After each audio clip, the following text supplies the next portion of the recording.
How's it going, everyone? In today's video, I'll show you on how you can blur face in Snapseed.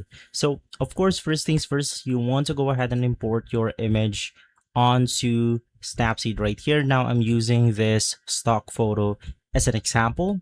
In here, you have to click on tools, and then you have to find a certain effect that we need, which is going to be the lens blur. So if you actually go ahead and click on it, it will be really simple. Basically, you can just go ahead and drag this onto the object itself.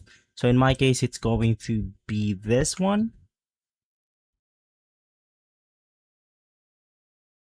So you actually just have to drag this over onto the corner like this one.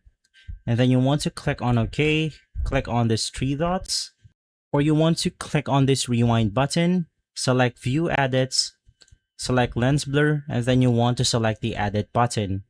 From here, you just want to simply brush over the face that you want to simply blur.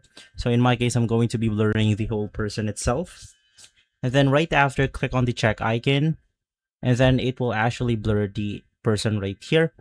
So that's how easy it is to do. Basically, this is the original. This is the blurred effect. Now let's go ahead and edit it once more. Basically, it will simply look something like this. And then if you actually edit out the blur into something like this one, where we just go ahead and apply the blur onto the face, click on the check icon, it will only go ahead and blur the face section right here. And so guys, if this video has been helpful, leave a like, subscribe, and follow us for more videos like this. Thanks for watching.